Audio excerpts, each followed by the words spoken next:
Բարև ձեզ, ժամը եթերում ամբյոն հաղորդաշարն է։ Աստանայում Նազարբայևի հայտարարությանը, թե Ալիևը խնդրել է իրենց, որպեսզի Հայաստանը անդամակցի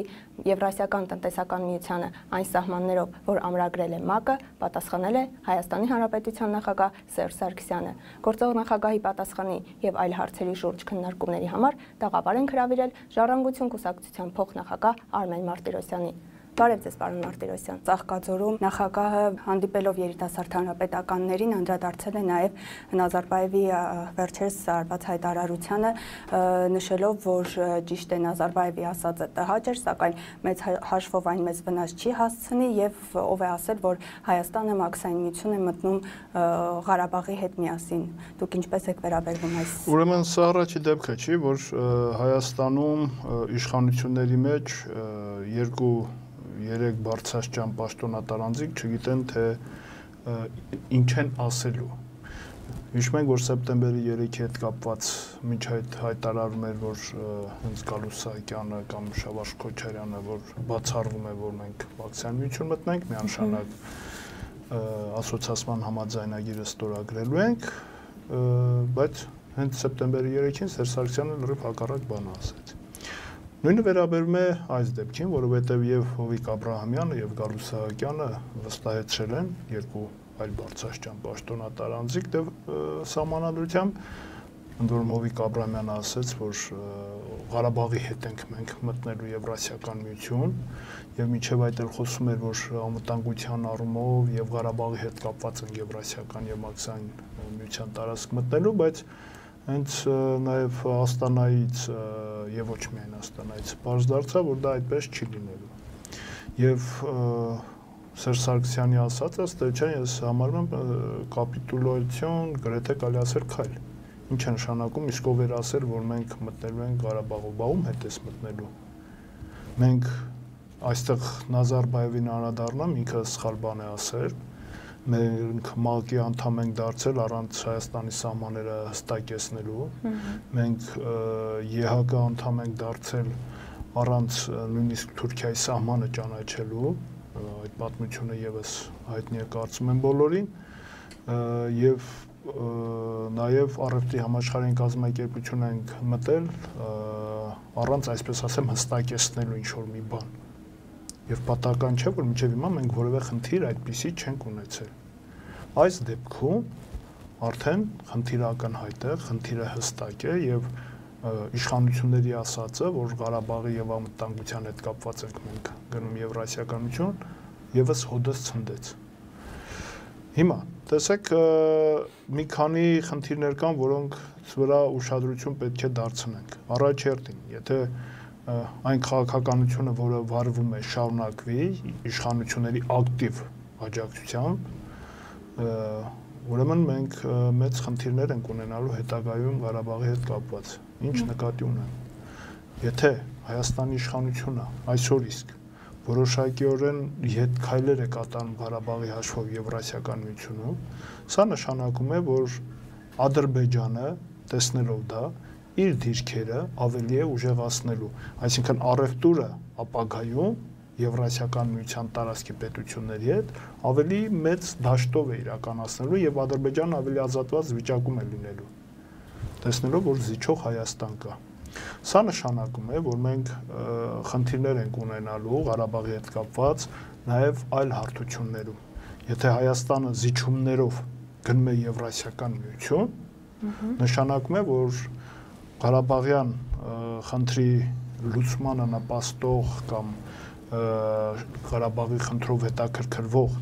մյուս գերտերությունները եւս փորձելու են ոչ թե Հայաստանին սիրաշահեն, այլ հակառակը Ադրբեջանի սիրաշահեն, որովհետեւ այս դեպքում արդեն Հայաստանը իրենից խաղացող չի ներկայացնում, պարզ է,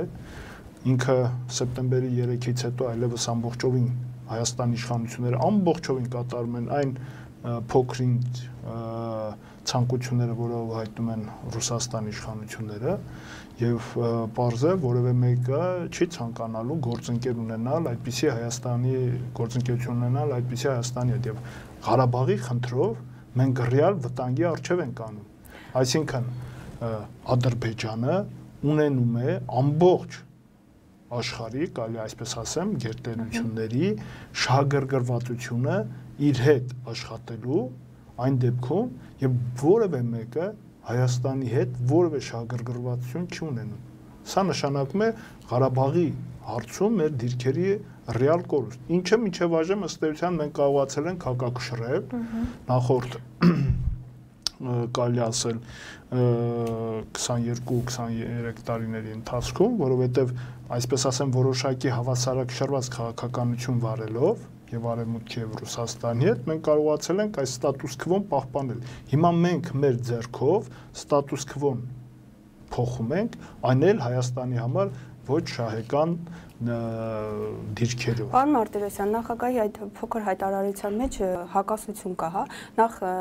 խոսքի սկզբում նախագահը հայտարարում է, որ Ղարաբաղյան հարցի լուծումը մաքսային միությունում չէ, եւ խոսքի վերջում ասում է, որ մաքսային միություն մտնելով կոժանդակենք Ղարաբաղի հարցի լուծմանը։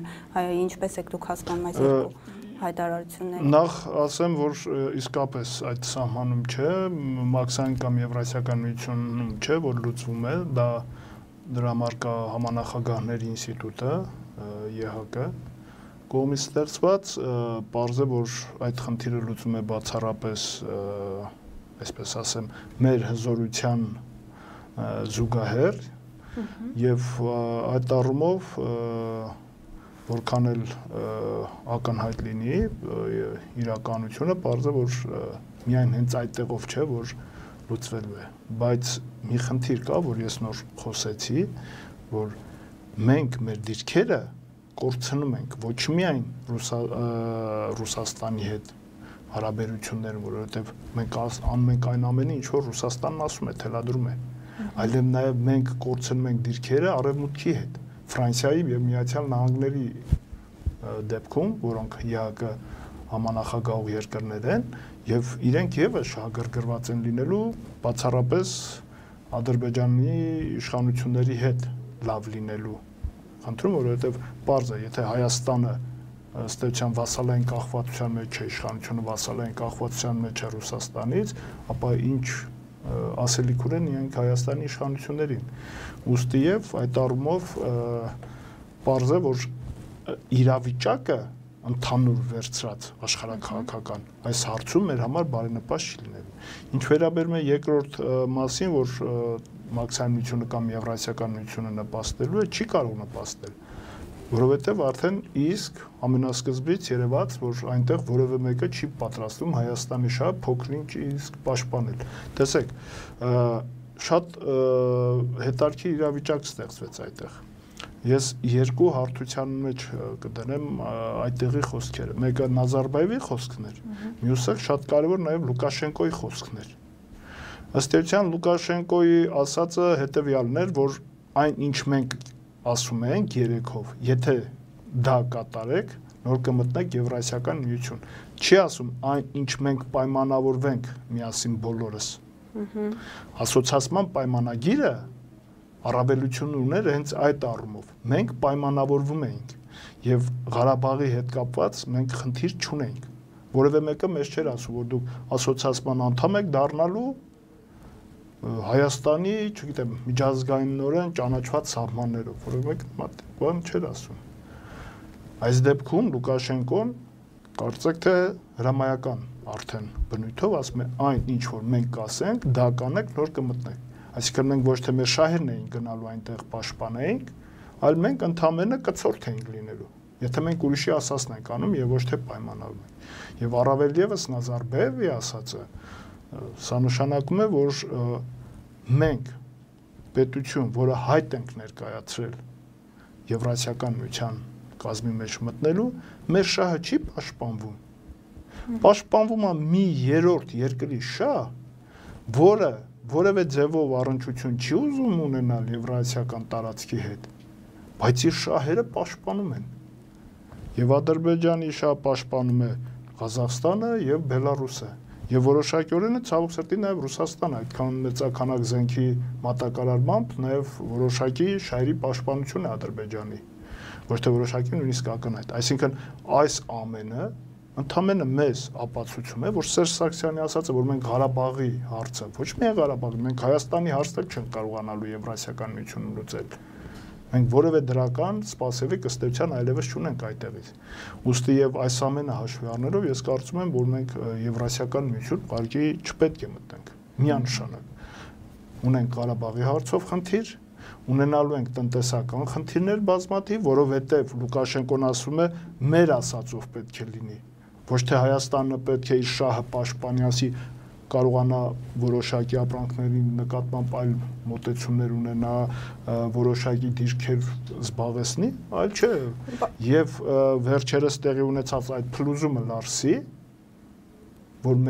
մեկից 1.5 ամիս փակելու է ճանապարհը, ցույց է տալիս, որ մենք ճանապարհը նույնիսկ չունենք։ Այսինքն մի նեղ ճանապարհով մենք կապված ենք լինելու այդ տարածքի հետ։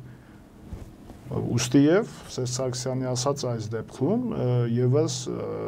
իրական չէ։ Պարոն Մարտիրոսյան, նշում եք, որ ամեն դեպքում Հայաստանը պետք է չանդամակցի Եվրասիական միությանը, այլ այդ ձեր կարծիքով կա այդ հնարավորությունը դեռ որպեսզի Սերժ Սարգսյանը հրաժարվի այդ իր նախաձեռնողականությունից եւ ինչ զիջումների հաշվին կհրաժարվի։ Ես իհարկե շատ ուրախ կլինեի, որ մեր իշխանությունները որևէ նախաձեռնողականություն հանդես չբերեն, ինչ նախաձեռնողականություն հանդես են բերում, ամեն այդ բացասական հետևանքները մեր երկրի վրա է ջարդվում, ֆուտբոլային դիվանագիտություն նախաձեռնեցին, Թուրքիային ակտիվացրեցին տարածաշրջանում, բավականին դիրքերը լավացրեցին եւ ընդամենը, այսպես ասեմ, նախաձեռնողականության օգուտը դա դարձավ, ակտիվացված, ավելի իր դիրքերը ամրապնդված Թուրքիայում մենք ունեցանք։ Հիմա նախաձեռնում են Եվրասիական միություն մտնել, բայց մենք տեսնում ենք, որ ինչ իրավիճակի առջև են կանգնում։ Ղարաբաղի հետ կապված մեր դիրքերի ոչ թե զգալի, այլ անչափ կարևոր դիրքերի կորուստ ենք ունենալու եւ միանշանակ արդեն մենք որևէ հետաքրքրություն մեզանից չենք ներկայացնելու։ Մենք որևէ հետաքրքրություն մեզանից չենք ներկայացնելու։ Իսկ Ղարաբաղով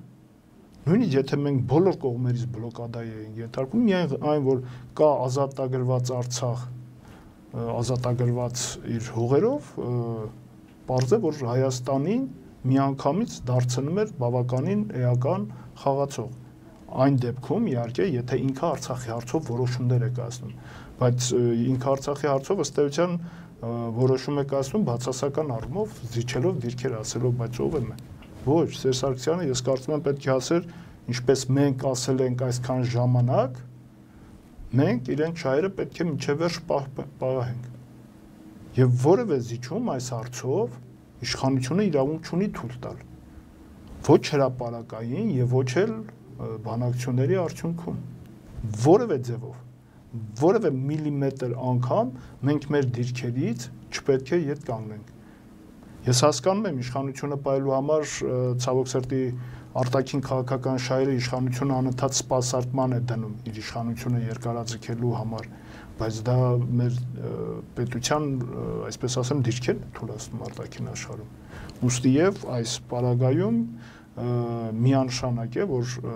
այդ հնարավորությունը դեռևս կա, մենք ոչ մի փաստաթուղթ չենք ստորագրել, փառք Աստծո, որևէ խնդիր չկա։ Ինքը պարտադիր պետք է մինչև վերջ այդ դիրքը պահի։ Եթե ինքը չի կարողանում այդ դիրքը պահել, ինչը ես հավանական չեմ գտնում, ընդհանրապես տրամաբանական այն է, որ Եվրասիական միություն մենք չենք մտնում։ Այդ դեպքում մենք նորից կարողանում ենք հավասարակշռությունը պահպանել եւ Արևմուտքի հետ եւ Ռուսաստանի հետ։ Բայց եթե մենք նորից այս ձևով գնանք, այսինքն մեր դիրքերի զիջման հաշվին Ղարաբաղի հարցում գնանք Եվրասիական միություն, այն դեպքում, որ Հայաստանի համար էլ տնտեսական տենց մեծ օգուտ չի տալու, գնում ենք այնտեղ, որ ինչ անենք, ասես Սերժ Սարգսյանը։ Պարոն Մարտիրոսյան, ընդունենք, որ Հայաստանը գնում է Եվրասիական միություն առանց Ղարաբաղի, այդ դեպքում Ղարաբաղի հետ ինչպեսի փոխհարաբերություններ է ունենալու Հայաստանը, արդյոք լինելու է այդ մաքսակետը, որի մասին Ես նույնիսկ այդ հարցը չեմ էլ քննարկում։ Ես այդ հարցը նույնիսկ չեմ էլ քննարկում։ Մաքսակետ կլինի, չի լինի, ինչ չափով զիջումներ կանեն Ղարաբաղի հարցում Հայաստանի իշխանությունները։ Ես այդ հարցը ընդհանրապես չեմ քննարկում, որտեվ նմանատիպ հարցադրումը դա ըստ էության պետության վերացնել է նշանակում, որովհետև երբ որ դու քո ուժեղ դիրքերից թեկուզ մեկ քայլ ետ ես կանգնում, արդեն ճնշումները քո վրա ավելի են մեծանում։ Ճնշումները եւ նրանց ազդեցությունը քո վրա ավելի են մեծանում։ Ինչի մասին է խոսքը։ Իմ համար դա քննարկելի թեմա չէ, ընդհանրապես։ Պատրաստվում են արդյոք ընդդիմադիր ուժերը որևէ հայտարարություն պահանջագրով հանդես գան այս հարցում կամ ինչ-որ Չգիտեմ մնացած քաղաքական ուժերը ինչպեսի դիրքորոշում կունենան, մեզ համար ի սկզբանե ակնհայտ է եղել այս գործընթացի կործանարարությունը եւ մենք ոչ մեկ անգամ ենք հայտարարություն տարածել, որ չենք տեսնում Հայաստան մաքսանության կամ Եվրասիական միության տարածքում։ Ուստի եւ որքան շուտ Հայաստանի իշխանությունները ետ կանգնեն այս քայլից, այնքան շուտ Հայաստանի դիրքերը որպես բանակցող կողմ, որպես տարածաշրջանում ռեալ ազդեցություն ունեցող ուժ կվերականգնվեն եւ մենք կարողանանք դրական ինչ-որ գործընթացների մասնակցել։ Անդրադառնանք Նազարբաևի հայտարարությանը կրկին կարծիքներ կան, որ նրա այդ հայտարարությունը յուրօրինակ մեսիջ էր նաև Ռուսաստանի նախագահին, հա Ղրիմի հարցով։ Դուք ինչ կասեք այս մասին։ Այն որ Ռուսաստանի պարագային որևէ մեկը ձեն չանեց, իսկ Ղարաբաղի հարցով որը բացարձակ որևէ մեկի մոտ կասկած չի առուցում, որտեղ ինքը միջազգային բոլոր օրենքներին ԽՍՀՄ օրենսդրության իրավական փաթեթը ամբողջությամբ պահված հարց է, ուստի նաև այսքան ժամանակ հենց բանակցությունների փուլում է գտնվում, որտեղ հակառակ պարագայում մենք ուղղակի տանուլ կտայինք, բայց քանի որ ամեն ինչ օրինական է, նաև մենք հաղթած պատերազմ ունենք այս դեպքում, ագրեսիա մեր դեմ եւ մեր պաշտպանությունը արդյունավետ, մեր դիրքերը այդ առումով անքննարկելի են, բայց Ղարիմի պարագայում պարզ էր, որ խնդիր կար, Ռուսաստանը ընդամենը 20 տարի առաջ էր գարանտիա տվել ուկրաինական երաշխիք տվել Ուկրաինայի տարածքային ամբողջականությանը եւ հենց ինքն էլ վերցրեց, գումարած դրան ամբողջ աշխարհը այդպես էլ չի ընդունում այն որպես Ռուսաստանի կազմ եւ միևնույն է որևէ խնդիր չեն ասում ոչ Բելարուսը, ոչ առավելևս Ղազախստանը Ղրիմի հետ կապված կամ Աբխազիայի կամ Հյուսիսային Օսեթիայի խնդիրը Ինչու որևէ մեկը չբարձրաձայնեց Սարդան Նազարբաևը, որ Ռուսաստան դու առանց Աբխազիայի եւ Օսեթիայի ես գալու։ Չէ՞ որ ակնհայտ է, որ եւ Աբխազիան եւ Օսեթիան շատ հանգիստ այդ տնտեսական տարածքի մեջ ինտեգրվելու են։ Եվ որևէ մեկը չբարձրացեց, այսինքն որքան էլ ինքը կարծեք թե հնարավոր է Նազարբաևը այս դեպքում մի շարք խնդիրներ նկատի ունենալով եւ նաեւ Լուկաշենկոն կարծեք թե ճնշումների արդյունքում կարողացան շատ լավ դիրքեր գրավել, ինչը արգելվում է ըստ Լուկաշենկոյի մեզ, որովհետեւ գիտեք Ռուսաստանից Լուկաշենկոն ներքին գներով է նավթ ստանալու, առևտրի հետ կապված Ղազախստանը բավականին շահեկան դիրքերում է լինելու Չինաստանի նաեւ այսպես ասեմ կպած երկիր լինելու հետ կապված Այսինքն այս ամենը հաշվի առնելով ակնհայտ է, որ Ռուսաստանի դեպքում ինքը եւս որոշակի շահերը զիջեց, որպեսզի այդ միավորումը փորձի կյանքի կոչել։ Բայց ցանկացած պարագայում ինձ այդպես ասեմ շատ չի մտահոգման հարցը, թե Ռուսաստանը ինչ դիրքեր կորցրեց Բելարուսի եւ Ղազախստանի հետ բանակցություններում։ Ինձ հետաքրքիր է, որ Հայաստանը որևէ դիրք չկորցնի, ինչպես մեր տնտեսական խնդիրների հետ կապված, այնպես էլ Արցախի հետ կապված։ Ուստի իշխանությունները ուղղակի պետք է կանգնեցնեն Եվրասիական այդ միության մեջ մտնելու, տնտեսական միության մեջ մտնելու գործընթացը։ Պարոն Մարտիրոսյան, կուզեմ անդրադառնալ նաև նախագահի հայտարարության այն մասին, որտեղ նա ասում է, որ բոլորս գիտենք, որ Ղարաբաղը մեր օրենսդրությամբ եւ մեր գիտակցության մեջ Հայաստանի մաս չէ։ Գուցե եւ օրենսդրությամբ Հայաստանի մաս չէ, բայց հակառակը հենց գիտակցությամբ ամբողջովին Հայաստանի մաս։ Ուրեմն մի շարք խնդիրներ կա, որ ինքը նմանատիպ հայտարարություն անելով փորձում է այսպես ասեմ երկակի մոտեցումներ ցուցաբերել։ Մենք ունեցել ենք բազմաթիվ ղեկավարներ Արցախից։ Այդ ինչպես են Հայաստանում ղեկավարել, եթե տարբեր պետություններ են, այսպես ասեմ, նաև գիտակցության մեջ։ Մենք ունենք սերտ, այսպես ասեմ, կապեր։ Իմ եղբայրը կամավոր ծառայել է Լեռնային Ղարաբաղում, մատաղիսում է ծառայել։ Իմ եղբայրը այդ դեպքում Ղարաբաղում միշտ գործ ուներ, եթե իմ գիտակցության մեջ մտած չէ, որ Հայաստանի մի մասն է Արցախը։ Հայաստանի Հանրապետությունը եւ Արցախը տարբեր պետություններ են, բայց Հայաստանի մեջ է, մեր գիտակցության, մեր սրտի, մեր հոգու մեջ է, չէ՞, դա միասնական մեկ հայրենիք է։ Հայաստանի Հանրապետությունը մեր հայրենիքի ընդամենը մի հատվածն է։ Ուստի եւ մեր գիտակցության մեջ հակառակը մտած է, որ Արցախը Հայաստանի մի մասն է։ Կարծես միայն գիտակցության մեջ է Հայաստանը։ Այո, օրեսդրորեն, այո, մենք տարբեր պետություններ ենք, բայց դա չի նշանակում, որ մինչև հիմա մենք այլ գործառույթներ իրականացնելուց չենք մտածել, որ մենք տարբեր երկրներ ենք օրեսդրորեն, բայց չէ որ մեր քաղաքականությունը նույնն է եղել։ Մենք նույն ուղղությամբ ենք շարժվում։ Մեր գործողությունները որոշակիորեն սինխրոնիզացված են, համահունչ են իրար։ Ինչի մասին է խոսքը։ Պարոն Մարտիրոսյան, Սերժ Սարգսյանի այս Եվրասիական միության անդամագրվելու գործընթացի շտապողականությունը եւ Բաղրամյան 26-ի կողմից պատրաստվող սահմանադրական բարեփոխումները կարծես համընկնում են իրար։ Դուք տեսնում եք որևէ զուգադիպություն։ Ոչ միայն դա, այլև շատ հարցերում եմ ես զուգադիպություն տեսնում, զուգադիպության, այսպես ասեմ, միակ նպատակային է եղել, որ իշխանությունը ընդամենը փորձել է իշխանությունը պահել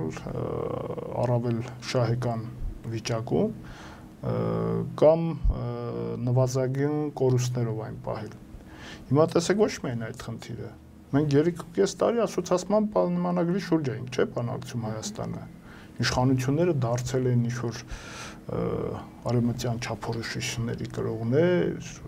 խոստանում են նորմալ ընտրություններ, մեր օրենսդրությունում այնպիսի քայլեր են կատարում, որ մեր չափորոշիչները համապատասխան եվրոպական ստանդարտներին, բայց պարզ էր բոլորիս համար, ինչը մենք շատ անգամ զգուշացեցինք մեր եվրոպական գործընկերներին, բայց չլսեցին իրենք, որ դա ընդամենը ժամանակ շահելու խնդիր է, որ իրենք ընդամենը ուզում են ընտրությունների ժամանակ այդ ամբողջ կեղծարարությունը լեգիտիմացնեն եվրոպական կառույցների կողմից դրական գնահատականներով, որտեղ այն ինչ որ տալիս են ԱՊՀ, այսպես ասեմ, դիտորդները, որևէ ձևով չէր լեգիտիմացնում իրենց ընտրությունները, որովհետև պարզ էր, որ ԱՊՀ դիտորդները ունենալու նույն ստանդարտները կեղծարարության իրենց երկրներն ինչպիսին Հայաստանն են, չեն կարող անկողմնակալ գնահատական տան։ Իրենց պետք էր եվրոպական, այսպես ասեմ, գնահատականը, ուստի եւ իրենք դա օգտագործեցին այդ 3.5 տարվա բանակցությունները, որպեսզի երկու համապետական եւ մեկ կիսահամապետական նկատի ունեմ Երևան քաղաքի ավական ընտրությունները ճանաչեն լեգիտիմ, որից հետո իրենք անելու են այն, ինչ արեցին։ Այսինքն եւ սահմանադրական բարեփոխումները եւ Եվրասիական միություն մտնելը եւ ասոցիացիան համաձայնագրի շուրջ խոսակցությունները իշխանությունները մեկ նպատակով են իրականացնում, բացառապես իրենց իշխանությունը պահելու եւ երկարաձգելու։ Ուրիշ խնդիր ես չեմ տեսնում, հակառակ պարագայում ինչ սահմանադրական փոփոխությունների մասին պետք է մենք խոսենք, երբ հենց նույն այդ իշխանությունը ընդամենը մի քանի օր առաջ հայեղափոխական դաշնակցության ներկայացմամբ եւ Այ դա է ուզում հարցնել, գործող նախագահը վերջին հանրագումարում հայ իրենց կուսակցության հայտարարեց, որ զարմանում է այն ուժերի վրա, ովքեր կողմ են խորհրդարանական կառավարման համակարգին, սակայն դեմ են արտահայտվում սահմանադրական բարեփոխումների։ Որովհետեւ մենք տեսնում ենք, որ դա իմիտացիա է, որտեւ կեղծված ընտրություններով ոչ լեգիտիմ իշխանությունները իրավունք չունեն եւ չեն կարող ժողովրդի կողմից վստահության արժանացող սահմանադրական փոփոխություններ իրականացնել։ Դա ակնհայտ չէ։ Առավել ևս իրենք հենց իրենք ապացուցեցին մեր դաշնակցության գործընկերներին, որ մենք չենք պատրաստվում որևէ ձևով իշխանությունը զիջել։ Հակառակ պարագայում նորից եմ կրկնում, ներկայացված էր 100%-անոց համամասնական ընտրակարգը։ Եթե դու գնում ես պարլամենտական կառավարման համակարգի, որտեղ շատ մեծ նշանակություն են արդեն ստանում ու իրավամբ այդպես էլ պետք է լինել կուսակցությունները, ուրեմն դու կուսակցություններին որպես կառավարման հիմք, կադրեր պատրաստող, հակակշիռներ ապահովող մարմին որպես ինստիտուտ կուսակցությունը, դու պետք է ապահովես նրա լիակատար եւ հզորացումը եւ մասնակցությունը, իսկ դա կարող է միայն լինել 100% համամասնական ընտրակարգի դեպքում, դա կարող է լինել, երբ որ դու պետության կողմից հսկայական, ես չեմ ասում բազմամիլիարդ, բայց նորմալ, որպեսզի ֆունկցիոնալ գործունեություն ապահովի կուսակցությունը, դու գումար ես տալիս պետության կողմից, ինչպես կառավարման համակարգի այլ ինստիտուտներին ես դու գումար տալի, որպեսզի իրենց գործունեությունը կարողանա ծավալել։ Նույնը եւ դու կուսակցությանը պետք է տաս։ Եթե դու այդ քայլերը մերժում ես, ինչ համանadrական փոփոխություններ։ Այսինքն իրենց իսկ քայլերով իրենք ապացուցում են, որ իրենց խնդիրը ոչ թե այն է, որ փորձեն բարեփոխումներ իրականացնել, այլ իրենց խնդիրը այն է, որ այնպիսի մի համակարգ մշակեն, որը իրենց հնարավորություն կտա վերարտադրվել շատ ավելի հանգիստ եղանակով։ Պարոն Մարտիրոսյան, քառյակ 4 ոչ իշխանական ուժերի աշխատանքային ինչ փուլում է եւ պատրաստում եք կառավարությանը փաթեթ ներկայացնել խնդիրների, ինչ կարևորագույն հարցեր եք արծարծում։ Ես կարծում եմ քննարկումից հետո, երբ որ վերջնական որոշում լինի, հենց իրենք կներկայացնեն, խորհրդարանում գտնվող պատգամավորները կներկայացնեն, դուք տեղյակ եք, որ դա խորհրդարանում է այդ աշխատանքը ծավալվում, ես իրենց փոխարեն դա չեմ անի, կներեք դրա համար, իրենք հենց ամբողջական, երբ որ վերջնական պայմանավորվեն, դա կներկայացնեն։ Ես կարծում եմ, իհարկե շատ լավ է, որ միասնական խորհրդարանում այդ աշխատանքը կա, բայց մենք ուրիշ ճանապարհ չունենք, քան արմատական իշխանափոխությունը երկրում, արտահերտ ընտրությունները եւ արմատական բարեփոխումները։ Մենք այս ուղղությամբ պետք է առաջ ընթանանք, որովհետեւ այն ինչ հիմա տեղի է ունենում, բացառապես տեղի է ունենում մեր պետական շահերի հաշվին, ի նպաստ իշխանության մի նեղ շրջանակի տնտեսական շահերը սպասարկելուն։ Ուրիշ որևէ խնդիր չկա երկրում, որ հիմա իրականացվում, այսինքն այն կարևորագույն խնդիրները պետական, որ մենք պետք է կյանքի կոչենք,